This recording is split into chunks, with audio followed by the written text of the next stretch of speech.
a special edition of the Economic Insider. I am your host, Nino Garafola. I'm with a special guest here. His name is Andrew Price. He is a CFP and he is partner with Bright Financial. Thank you for joining us here. Thanks for having me. Today I want to briefly go over some stuff that happened with the markets the last couple days. On Friday, which was February 2nd, the Dow went down 666 points. Now, if that's not an ominous sign, it dropped yesterday 1,175 points. Yeah. Big drops. So I wanted to bring you on today. Give me a breakdown of what happened, why you think it happened, and what's going on. Sure. So we saw two significant days in a row of declines, and ultimately the clients start to ask, or investors start to ask the question of, is this a major market correction or a major slide? And our response has been, our opinion is that this is merely heartburn, not a heart attack, to kind of phrase it that way. And the reason being, the market is reacting to something that the Fed had said last week, or indicated last week, that there may be a fourth increase in rates, when previously they had talked about maybe doing 3 rate increases for 2018. Now, it might not sound like a whole lot to you and I, but there's a domino effect that we need to kind of talk about. And you back up to say, why would they do that? The Fed's primary concern is maintaining a modest rate of inflation, roughly 2%, not getting as high as 3% ideally, but also allowing for economic growth to happen. So the easiest way and the most immediate way they can do that is by controlling short-term interest rates and either raising or decreasing that rate.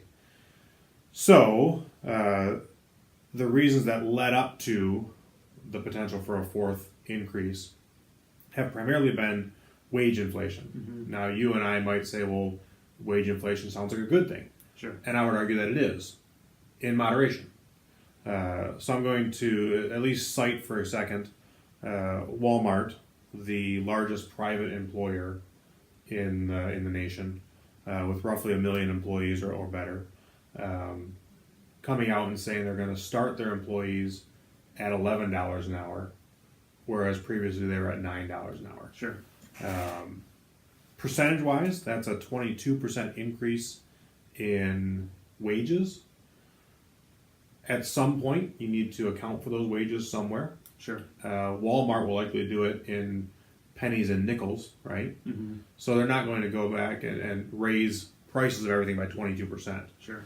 But they will increase prices of something by a nickel or a dime or a little better than that, in hoping to sell millions or billions of units and make up the increase in the wage. That's not the only component of their price structure. Sure. Is wages, but it is a large one. On a local scale, here in Kalamazoo County, I would use Stryker as an example. Sure. Stryker has been a company that has continued to expand and increase. We have a current project underway over near their current campus, Portage, Lovers Lane, Millam area, where they will need to staff new employees. Mm-hmm. I'm going to hypothetically just say an engineer position might be open and need to be filled. Well, if previously they were paying $100,000 for an engineer's salary, but Pfizer is also paying $100,000 for engineers, if they don't have a large enough pool of qualified talent to fill those positions, they would then increase wages to, let's say, starting salary of 110 to 120, 125, sure, depending on experience. That may then garner interest from an engineer that works for another company, and we'll say Pfizer, to then jump ship and go work for Stryker instead. Well, there has to be a compelling reason, and if we're starting on the wage side, that's usually the first thing that says, well, I'll submit my resume, I'll give it a shot. So now Stryker has a 10 to 20 or 25% increase in their wages for engineers, and you could assume that also goes over to people in the finance department, people in the manufacturing side. Mm-hmm. Wages across the board go up. So they're not going to eat all of that, unfortunately. They have to pass that on to the end consumer. And that's either going to be you and I that need to use a hospital bed, Sure. our baby boomer clients that are replacing hips and knees, etc., and other surgical instruments that get used at the hospitals. Those all get increased in price and passed along to the end consumer. And that then causes wage inflation Absolutely. down the road. Yeah, and so it appears we're expecting a lot of more inflation than we've seen. We see the price, the PPI has risen less this last year, about a little over 3%, which is a pretty normal, a little under 3%, which is pretty normal. The CPI rose about 2%, which is right in the Fed's range last year. So, and we saw wage pay go up slightly this last time in January, about 7 cents per hour. So not huge increases in any of those, but we're expecting, especially with that Walmart announcement, that wages will be pressured by competition to increase, which makes sense with the unemployment rate being at 4.1%. We still see a lot of slack capabilities in the unemployment area, especially with the participation rate being. It still seems a little bit high. Still seems like there's a little bit of slack in there, but 4.1 is lowest it's been since I believe 2003, maybe even before that, maybe 2001. Yep. So. It's been a while, so that makes complete sense. Yeah. Yep. So yeah, we're expecting wage inflation to continue. We're expecting that to work its way into pricing, and everybody from Walmart to Stryker to General Motors and other goods and services that we buy on a daily basis, and that's what the Fed's watching. So while it sounds ironic to say that the market correction of an 8% decline was caused by exceptional economic news, that's actually what happened. It was the very good news coming out that caused the Fed to react to hopefully temper some of that expectation, temper some of that growth, so we don't get into an inflationary knee-jerk reaction to what's going on. And we'll see what happens over the next several years. The Fed always puts out their predictions and announces their information on a regular basis. I am not a Federal Reserve economist, but we can watch and see what happens and help to guide clients on what to expect in the next phase. So our view over here is that interest rates have been way too low for way too long, and that's caused some unnecessary betting in the market, asset increases, especially in the equity markets. What are your views on that? Yeah, we actually saw a decrease in total debt or consumer household debt going through the last recession, which is now almost a decade ago. That trend has now reversed. They had lowered interest rates significantly, which made mortgages cheaper, which made our ability to use a home equity line of credit cheaper. Other traditional debt that is non-secured also cheaper, which the American public tends to like and goes out there and leverages up on that debt. So we don't love seeing significant increases in debt. We like to see things that are a bit more modest, but we understand why it happens. And so it appears to still be sustainable at these levels. But the long-term concern is if that trend obviously continues, sure, you eventually climb up the mountain to a point where it's no longer sustainable. And to U.S. consumers aren't the ones that are only exposed to that. I mean, we have governmental debt. Sure. We run deficits at this point in time that we don't feel are sustainable indefinitely. And we will see if the new tax reform package, which does forecast additional debt, and several $1 trillion of additional debt over time, if that is able to be made up by the additional output and more wages, and thus income tax, which hopefully backfills that gap that comes from lowering corporate taxes Sure. from 35, to low 20%. Now, with that in mind, do you think that equities are overpriced right now? We do still feel they're slightly overpriced. Mhm. It all comes down to what are the price of the equities over the earnings of the equities, a standard PE Sure. ratio. Sure. Is that sustainable? And the good news is that the earnings number on the bottom of that equation have been accelerating faster than normal. But in every situation, whether you look at investors or speculators, I tend to draw a line between those two. More so the speculators get ahead of themselves Sure. and they start to push that price up, basically expecting that the earnings that are accelerating at 3, 4, 5% will continue indefinitely at that 3, 4, 5%. Sure. There becomes a breaking point at some level where that cannot continue. Sure. And you hit a wall. As of late, the price has probably exceeded our targeted number for earnings at a sustainable level by probably 15%. So if you're a client of the firm, you've probably heard us talk about it. We would expect a 15% correction Sure. without any major concern. So either prices need to cool off 15%, as I kind of mentioned, or earnings need to accelerate to a point where those prices are sustainable. Do you think that happens with tax reform? Not necessarily, or not all of it. I don't think you can account for all of the overage in tax reform. If those earnings now increase because of the tax reform that was put in place, Mhm. I'm going to say that might be 8%, maybe 9%, but you can't account for all 15. Sure. The other portion has to come in continued escalated earnings.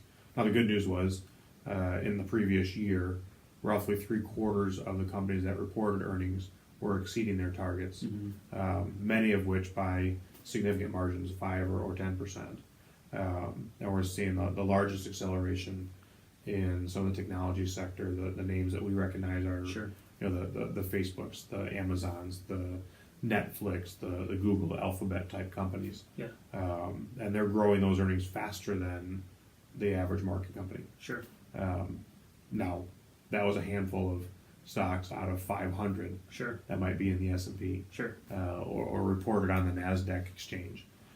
So we just need to make sure that in every situation, we're not getting too far ahead of ourselves and buying into the earnings that have not yet been reported but might be expected. Sure. Because that's always what creates a bubble. And the most recent euphoric bubble has been Bitcoin. I don't endorse that as an investment by any means, Sure.